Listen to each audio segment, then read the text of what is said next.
सदगुरु कबीर साहब का नाम आपने सुना है। कबीर एक ऐसे संत हैं जिन्होंने कोई कथा और कोई कहानी नहीं लिखा है, न तो किसी के इतिहास का वर्णन किया है। मनुष्य की वर्तमान जीवन के समाधान के लिए, मानसिक शांति प्रदान करने के लिए सदगुरु कबीर साहब ने स्वयं का चिंतन प्रस्तुत किया है।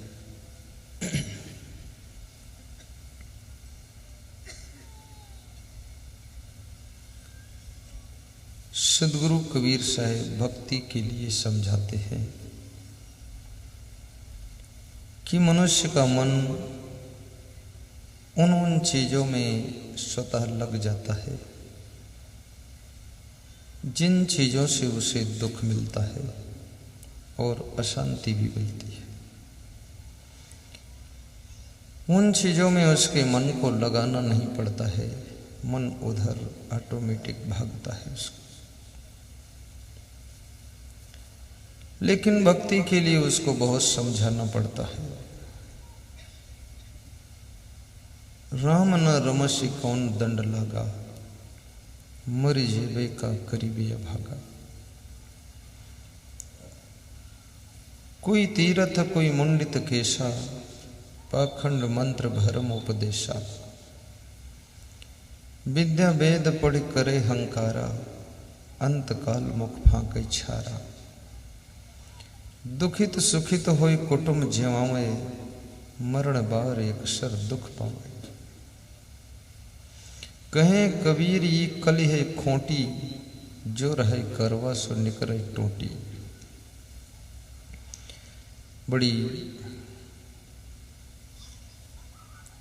मार्मिक बात कबीर साहब कहते हैं कि राम न रमश कौन दंड लागा। हे मानो, तू राम में क्यों नहीं रमता है? तुझे कौन सा पाप लगा हुआ है, कौन सा दंड लगा हुआ है? किस कर्म के दंड का भोग भोग रहा है जो भक्ति से तेरा मन विमुख हो गया है? राम न रमस कौन दंड लगा, मर जेवे का करीबे भागा। साहब कहते हैं जब तुम्हारी मौत हो जाएगी, हे अभागे इंसान, तब तो क्या करेगा? कितने लोग सोचते हैं कि जब जीवन की अंतिम बेला आएगी तब भक्ति करेंगे, लास्ट में सत्संग सुन लेंगे और बेड़ा पार हो जाएगा। इतनी लंबी जिंदगी कौन नियम पालन करे? आजाद रहो बर्बाद रहो, लास्ट में फायदा उठा लेंगे। ऐसा बहुत से लोगों का गणित है, लेकिन ऐसा नहीं है। तुम पूरी जिंदगी जहां पर लगे रहते हो, वहां के संस्कार बहुत गहरे स्तर में जाकर के बैठते हैं और मृत्यु के समय आपका मन वहीं की याद करता है, वहीं का स्मरण करता है जहां तुम्हारी आसक्ति बन जाती है। और ये आसक्ति, ये मोह और ममता से भी अधिक प्रगाढ़ है। आसक्ति, मनुष्य किसी डोरी रस्सी जंजीर में नहीं बंधा है, लेकिन मनुष्य फिर भी बंधा है, आसक्ति में बंधा हुआ है। महात्मा बुद्ध के आश्रम पर ध्यान का कार्यक्रम चल रहा था।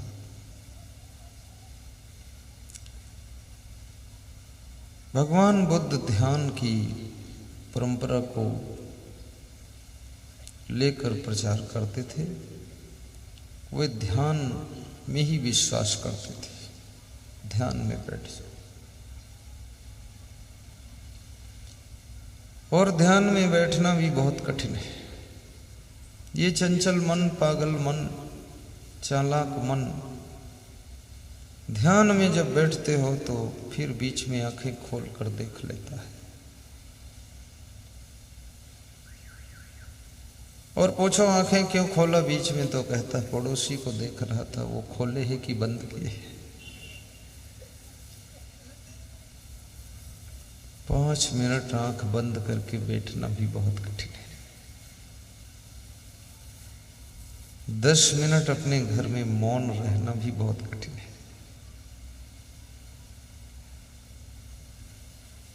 और जिस समय तुम थोड़ा सा मौन हो जाते हो, जिस समय ध्यानस्थ हो जाते हो, उस समय शांति बहुत जोर से बरसने लगती है। और ये भी याद रखना, इतनी शांति तुमने कभी प्राप्त नहीं किया है तो उसमें भी मन घबराता है। अशांति में रहे हो जन्मों जन्मों से, शोरगुल में रहे हो, 100 साल शोरगुल में बीत गए। आपके घर में जिस समय सब शांत हों, बच्चे सो गए हों, तो घर में कुछ लोग कहते हैं आज कुछ सुनसान लग रहा है, कुछ हल्ला मचना चाहिए। कोई कूदे फांदे शोरगुल मचाए तो उनको अच्छा लगता है। शांति से रहने की आदत ही खत्म हो गई, तो फिर भी शांति ढूंढ रही है। तो महात्मा बुद्ध के यहाँ ध्यान चल रहा था। कबीर साहब ने ध्यान से ऊपर उठकर बात किया है। कबीर साहब तो कहते हैं कि आंख न मूंदो, कान न रूंधो, काया कष्ट न धारो। देखिए, अलग अलग महात्मा की अलग अलग खोज है। कबीर कहते हैं आंख तो मूंद लोगे लेकिन मन को कैसे रोकोगे, वो भीतर भीतर कुछ सोच रहा है। कान को रूंध लोगे, कितने मत पंथों में कान में अंगुली डालकर बिठाया जाता है कि बाहर का कुछ सुनो मत, और कान में अंगुली लगाते हैं और कहते हैं आंख बंद करो, और फिर कोई कपड़ा से सिर को ढांक देते हैं कि आंखों के ऊपर भी कपड़ा लटका लो, पूरा मुड़ ढांक के बैठो।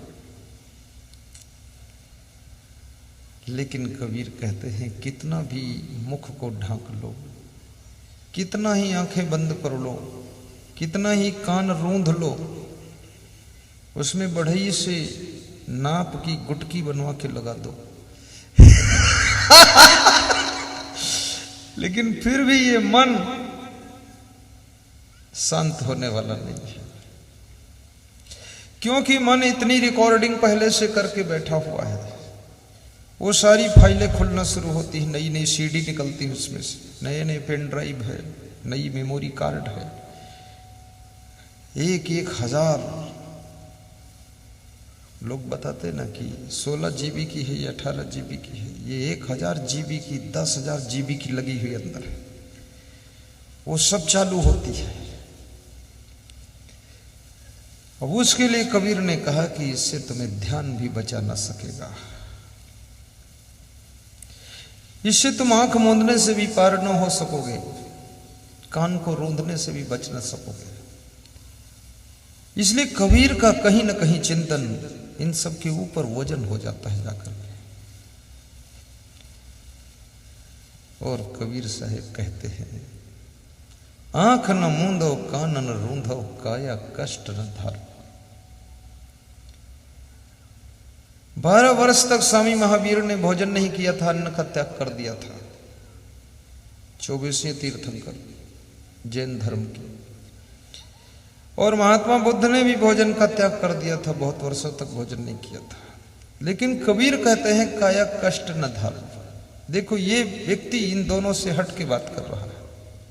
ये कहता है आराम से रहो, ये लफड़ा क्या बना लो सेव फल भी खा लो, 2 जलेबी भी खा लो, कोई समोसा लाए तो एक खा लो चटनी के साथ, कितना मजेदार पंथ कबीर का, बड़ी आनंद है इसमें। इसमें जो जुड़ गया एक बार वो फिर निकलता ही नहीं। वो कितनी गरीबी में रहे फिर भी मौज करता है, क्योंकि कबीर का ज्ञान ही ऐसा है। बड़ी विचित्र बात बोले, काया कष्ट न धारो। और कबीर कहते हैं खुले नैन हंस हंस पहचानो। आंखें खोलो और हंसो और फिर पहचानो मैं कौन हूं। ये मुंह ऐंठ कर क्यों बैठे हो, इससे कोई आत्मज्ञान होने वाला है? तुम ज्यादातर साधु संतों को देखोगे कि बहुत लंबे लंबे चेहरे बनाकर, सीरियस चेहरे बनाकर बहुत मुंह ऐंठे बैठे, मालूम पड़ बहुत बड़ा ओवरलोड है आत्मज्ञान। कबीर कहते हैं हंसो, हंस हंस पहचानो। हंस करके पहचान लो कि मैं कौन हूं। हु एम आई, मैं कौन हूं। दूसरे की पहचान करना आसान है, लेकिन खुद को पहचानना बहुत कठिन है। और दूसरे को पहचान लोगे तो दुनिया में सफलता पाओगे, पर अपने को पहचान लोगे तब तुम्हारी आत्मा को शांति मिलना शुरू हो जाएगी। लोग खुद को नहीं जानते हैं, पूरी दुनिया को जानने की कोशिश में लगे हुए हैं। अब खुद का पता नहीं है कि मैं क्या हूं। इसका मतलब यह हुआ कि आपने ताली बजाया तो लगता है कि कुछ तुम भी खुद को जानना चाहते हो। हम आत्मज्ञान की बातें बहुत कम करते हैं। आज कुछ इच्छा हुई कि आत्मज्ञान पर भी करूं कुछ। आत्मा का बोध होने के बाद ये शरीर ऐसे लगता है जैसे कि क्योंचली, सांप के ऊपर क्योंचली होती ना, ये शरीर ऐसे लगता है जैसे मूंज, और आत्मा ऐसे जैसे सींग। और मूंज में से सींग खींच लो तो मूंज को कितना कोई मुंगरी से कूटे तो सींग तो अलग निकल गई, और क्योंचली को कितना डंडे से पीटे सांप तो अलग निकल गया। जब तुम अपनी आत्मा का बोध प्राप्त कर लेते हो तो ये शरीर की कितनी उलझने आए फिर भी आपके ऊपर कोई अशांति का असर नहीं होता है, आपको बहुत शांति रहती है।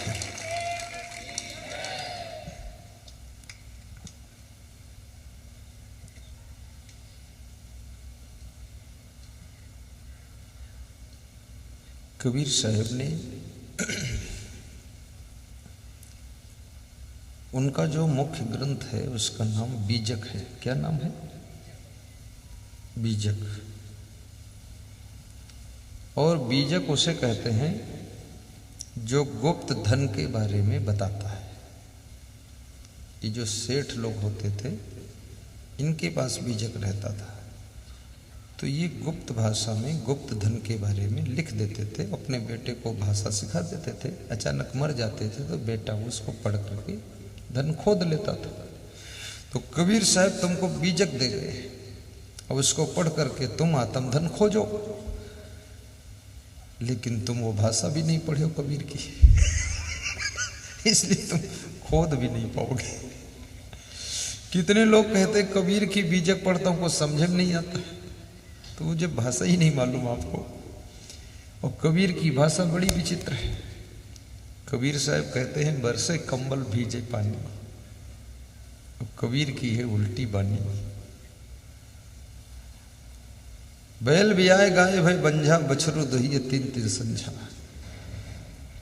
पहले जन्म पोत का भयो, बाप जन्मी अपाछे। अब तुम ये सब सुन करके दिमाग खराब हो जाएगा कि लड़का पहले पैदा भा, बाप बाद पैदा भा, उल्ट पुल्ट दिमाग। ये तो पागल आदमी की बातें हैं, तुम समझ नहीं पाओगे, छोड़ दो। लेकिन पागल नहीं है ये, पागल को भी ठीक करने वाली बात है। तो बीजक में एक प्रसंग है जिसका नाम है ज्ञान चौतीसा। क्या नाम है? उसमें उन्होंने कहा है कि जज्जा ई तन जियत न जारो, जोवन जार युक्त तन पारो, जो कछ युक्त जान तन जरे, ई घट जो तु जियरी करे। जा अक्षर के माध्यम से कबीर साहब समझाते हैं जज्जा ई तन जियत न जारो, इस शरीर को जीते जी मत जलाओ, भूखे प्यासे इसको मत मारो, ठंडी गर्मी से इसको मत सताओ। और इसको दुख मत दो। इस शरीर को भूखा रखना, प्यासा रखना, ठंडी में इसको खूब ठिठुराना और गर्मी में खूब इसको परेशान करना, ये कबीर कहते ये साधना नहीं है। कितने जानवर, कितने पशु पक्षी भूखे प्यासे ठंडी में ठिठुरते रहते हैं, गर्मी में खूब तपते रहते हैं, तो क्या ये साधना हो जाती है? ये साधना नहीं है। जब भूख लगती है तो तुम भगवान को याद नहीं कर सकते, उस समय तुम्हें भोजन की याद आती है। अगर रसोई में थाली खनके तो लगता है कि ये बन गया होगा भोजन, वही याद आती है। प्यास लगती है तो कोई बांस अगर गड़ा हो तो लगता है हैंडपंप लगा है क्या, तो बांस में भी हैंडपंप दिखता है। और पैदल तुम चल रहे हो, थक गए हो, पीछे से कोई साइकिल भी आती है तो मुड़ के देखते हो, कहते हो सकता कोई परिचित हो, बिठा ले। क्योंकि तुम शरीर के लेवल में ही तुम उलझन पैदा कर चुके हो। तो कबीर कहते इस शरीर को मत सताओ, भूख लगे तब खाइए और नींद लगे तब सोइए। और कितने लोग ऐसे ही दुनिया में ज्यादा हैं कि बिना भूख खाते हैं और बिना नींद सोते हैं। और बिना भूख खाने वाले 90% लोग हैं, भूख लगती ही नहीं। वो घड़ी के टाइम से खाते, भूख से कोई मतलब नहीं। बोलते 8 बज गए, बस ले लो नाश्ता। भूख, बिना भूख का भोजन आपके शरीर को स्वस्थ रहने नहीं देगा, क्योंकि अंदर जठराग्नि ही नहीं है। और बिना नींद का विश्राम आपके सपने बहुत लाएगा। कितने लोग कहते हैं हमको सपने बहुत आते हैं, सपने में सांप, बिच्छू, भूत प्रेत सब दिखाई देते हैं। और कई लोग सोचते कि नींद ना आ रही हो, लाइट जलाइए और स्वाध्याय कीजिए, पढ़ना शुरू करो। आधे घंटे पढ़ोगे, दिमाग थक जाएगा, नींद आ जाएगी। जबरदस्ती सोने का प्रयास क्यों? नींद के लिए कोशिश करोगे तो नींद बिल्कुल नहीं आएगी। जब सारी कोशिशों से तुम मुक्त हो जाते हो तो नींद का आगमन हो जाता है। जब तक कोशिश किसी प्रकार की जारी रहेगी तब तक नींद का प्रवेश होगा ही नहीं।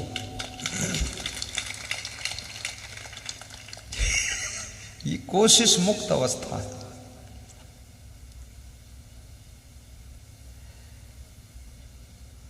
जज्जाई तन जियत न चारो, जोबन झारी युक्त तन पारो। जोबन किसे कहते? जवानी को। तो जवानी का जो उन्माद है, जवानी की जो वासना है, जवानी की जो काम वासना की तड़फ है तुम्हारे अंदर, कबीर कहते हैं उसको जलाइए, उसको ज्ञान की अग्नि में भस्म कीजिए। वो खतरनाक चीज है तुम्हारे लिए। वो तुम्हें रावण बना सकती है, वो कंस बना सकती है, वो राक्षस बना सकती है। जोबन जारी युक्त तन पारो। जवानी में जो जो अवगुण पैदा होते हैं, जवानी में जो जो बुराइयां आती हैं, जवानी में जो जो लफड़े पर तैयार होते हैं, उन लफड़ों को कंट्रोल करने के लिए ज्ञान की अग्नि को प्रदीप्त कीजिए और उनमें जवानी के समय में जो भी उन्माद पैदा होता है उसको जलाकर भस्म कीजिए, लेकिन शरीर को भस्म मत कीजिए। जो बंजार युक्त तन पारो। और कबीर कहते हैं ऐसी युक्ति सीखो कि शरीर के उन्माद से पारो माने पार हो जाओ। जो कछ युक्त जान तन जरे। जो ऐसी युक्ति जानकर, ऐसा फार्मूला समझ गया, मंत्र समझ गया, ऐसी युक्ति जानकर, जो कछ युक्त जान तन जरे, जो कुछ ऐसी युक्ति समझ गया और इस शरीर में रहते हुए ही शरीर की उन्माद को, पागलपन को, फालतू बकवास को जलाकर राख कर देता है।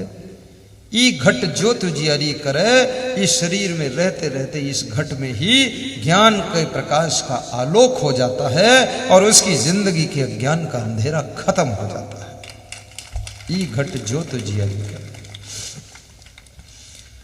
जजाई तन जियतिन जारो, जो बन जारी योक्ति तन पारो, जो कछ योक्ति जानि तन जरे, ई घट ज्योति उजियारी करे।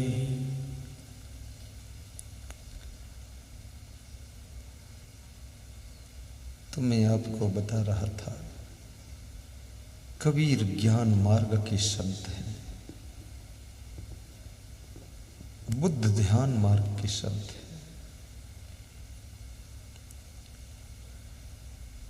कबीर कहते हैं, आंख न मूंदो कान न रूंधो, काया कष्ट न थारो, खुले नैन हंस हंस पहचानो, सुंदर रूप निहारो। आपकी आत्मा का रूप बहुत सुंदर है, इसको निहारो, पहचानो, समझो तुम कौन हो। तुम अजर अमर हो, अविनाशी हो, अखंड हो, निर्विकार हो। शरीर की मृत्यु होती है, शरीर मरण धर्म है। शरीर को कितना संभालो, एक दिन मरता है। ऐसे मरता तो रोज है, हर घंटे में मरता है, हर सेकंड में मरता है। जिसको तुम जीवन कहते हो उसका नाम ही मरण है।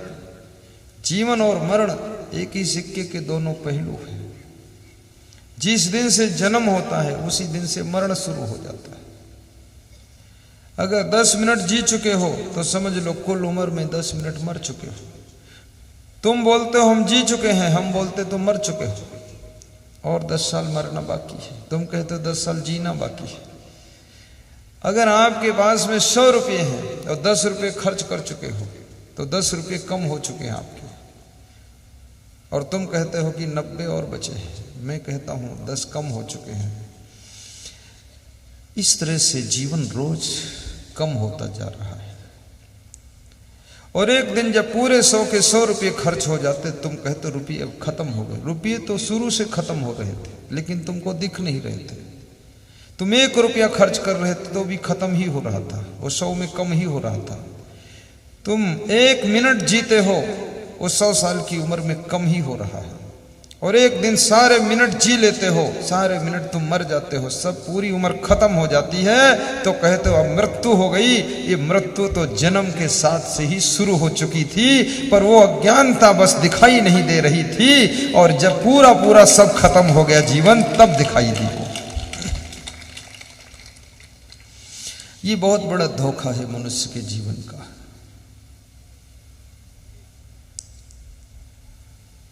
और मनुष्य ये भी सोचता है कि अभी हम बहुत दिन जिएंगे। कबीर साहब कहते हैं ये न जाने हमहू मर जेबे। कबीर साहब बड़े मजेदार संत हैं, देसी भाषा में बोलते हैं, शुद्ध हिंदी भी नहीं बोलते, हमहू तुमहू की भाषा बोलते हैं। ये न जाने हमहू मर जेबे और टका 10 बढ़ई और लिखेबे। अपनी अपनी करी गए लागे न काहू के हाथ, अपनी करी गई रावण अपनी दशरथ नाथ। गए राम और गए लक्ष्मण, संग न गई सीता इसी धना। जात कौरवे लागु न 12 माने देर नहीं लगी कौरवों को जाते हुए। 100 भाई थे। 1 लख पोत 1.25 लख नाती, ता रावण घर दिया न बाती। लोग कहते हैं हमारे एक बच्चा है, वंश चल जाइए। वंश तब चली जब लड़का कंस न हो जाए। नहीं, वंश विनाश हो जाएगा। रावण का वंश विनाश हो गया। एक आदमी की गलती पूरे वंश का विनाश कर सकती है, और पूरे परिवार की सावधानी वंश को आगे बढ़ा सकती है। और लोगों की ये अंतिम इच्छा रहती कि हमारे बाद भी हमारा वंश चलत रहे। अब कितने लोग तो निर्वंशी हो गए, कोई पैदा नहीं हुआ है, बहुत हैरान है। अज्ञानता है। कोई लड़का लड़की न पैदा हो, इससे बड़ा सुख है नहीं कहीं। सब लफड़े खत्म बवाल। खाम खा कोई के नाम रमेश रखी हो, कोई के नाम प्रेम लता हो। प्रेम उरेम बिल्कुल नहीं, सब लाता ही मारत, तुम खाद प्रेम लता। मोक्ष हो जाए, छुट्टी हो जाएगी सब। और बच्चे हों तो उनके साथ व्यवहार करना भी सीखो, बच्चों को संभालना सीखो। जो बच्चों को संभाल नहीं सकते हैं उनके बच्चे बहुत खतरनाक होते हैं। राजा सगर के 60,000 पुत्र थे, 60,000। कपिल मुनि के क्रोध ने मारे सगर के पूत। और कपिल मुनि ने आंख खोली, वो 60,000 एक सेकंड में जलकर भस्म हो। 60,000। आजकल किसी के 60 बच्चे भी नहीं है। तुम लोग बहुत पिछड़े हो भी। राजा सगर से कुछ तो सीखो, इतिहास पढ़ते नहीं हो। एक बच्चा होता उतने में तुम बहुत परेशान हो। कहा था बड़ी उलझन है, ये एक ही लड़के की फीस नहीं दे पाई थे। और राजा सगर से पूछो 60,000 का इंतजाम करते थे। वो भी भारत भूमि पर जन्म लिए थे। अब तुम कितने कमजोर आदमी हो। एक बच्चे की व्यवस्था में तुम पति पत्नी दोनों उलझन में पड़े हो। और राजा सगर 60,000 को संभालते थे, लेकिन वो संभले कोई नहीं, संस्कार नहीं दे पाए। संख्या का महत्व नहीं होता है, संस्कार का महत्व होता है। बुझे हुए करोड़ों दीपक व्यर्थ होते हैं और जलता हुआ एक दीपक पर्याप्त होता है, दुनिया के सब दीपकों को जला देता है। अभी मैं गया था आगरा, आगरा से मथुरा गया। घूमने में नहीं जाता, तुम ये मत सोचना घूमे के रहे आगरा में ताजमहल दे, ताजबाज महल। मैंने ताजमहल कभी देखा ही नहीं और न देखने की इच्छा, न देखूंगा। अब कोई फंसाई दे जबरदस्ती ले जाएगा अलग बात है, इच्छा ही नहीं, क्या उसमें देखना, फालतू टाइम पास करना है। तो वहां एक साधु मिला, तो मैंने पूछा तुम्हारे गुरु के कितने चेला है? बोले 200 से कम नहीं। 200 साधु। तो हमने कहा कोई कुछ नाम दिखाई सुनाई नहीं पड़ते। अरे कहीं सब गिंजाई पैदा भी, नाम का सुनाई पैदा हुई गई गिंजाई। तो हमसे बोले हम आपका नाम सुन के आए हैं, आपके कितने चेला है? तो हमने कहा हमारे तो 20 हैं। हम लोफड़ के चेला बनो तो नहीं, खाम खाई इनकी भीड़ बढ़ाओ, खाम खाई से उलझन करिए। जिंदा आदमी एक घर बचा सकता है और मरी लाश 100 परी हो, घर सड़ी दुर्गंध दी, बची उची कुछ नहीं, ज्वार चाहे जत्ते हो सब उठाए ले जाता। तो साधु आपके 10 चेला हो, 20 चेला हो, लेकिन दमदार हो। अब ऐसे चेला है जहां देखो तहां उतारने पड़े सौत, कोई ठिकाने नहीं, बुद्धि विवेक है ही नहीं। खाने गए तो दूसरे को खीर पी ली, हिसाब ही नहीं लगाते। तिके कहा पेट में कुछ गड़बड़ है, तो डॉक्टर तिर गए। डॉक्टर अरविंद बोले ऑपरेशन करे पड़ी। यू कोई विवेक की बात है? सुलझे हुए लोग होना चाहिए। और हमारे पास जितने चेला है सब मैनेजमेंट करता है चेला, कोई चेला खाली नहीं, कोई भी जहां तहां सब बैठे, फालतू नहीं बैठे। ये सब निशाने पर लगे मिलिट्री का आदमी, इनके हाथ में स्टेन गन है, ये फायर करना चाहते कोई तरफ। फायर मतलब वो फायर नहीं जी में गोली लग जाए तुम्हें।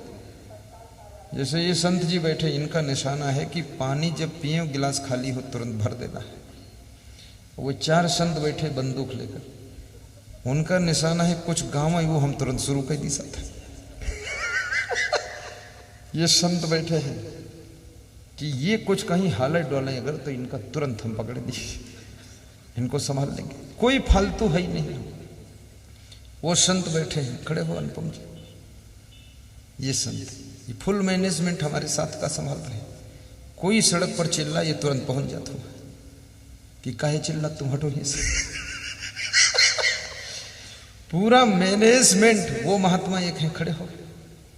ये महात्मा ये कुंभ मेला का दान, भंडारा का दान, भूमि दान, जो को दान दे वो ले बद बैठी, सब फाइल खोल के लिखेंगे, प्रमाण पत्र देंगे, गौ सेवा का दान, सब बिजी और सबका सिस्टम और सब मैनेजमेंट। तो हमने उनसे कहा कि दुईसे हैं, कुछ संगठन से काम हो रहा है। बोले संगठन वंगठन कुछ नहीं, दुईसे हैं, कोई 400 तरफ घूमत खोपड़ी खोले से कोई मतलब नहीं है।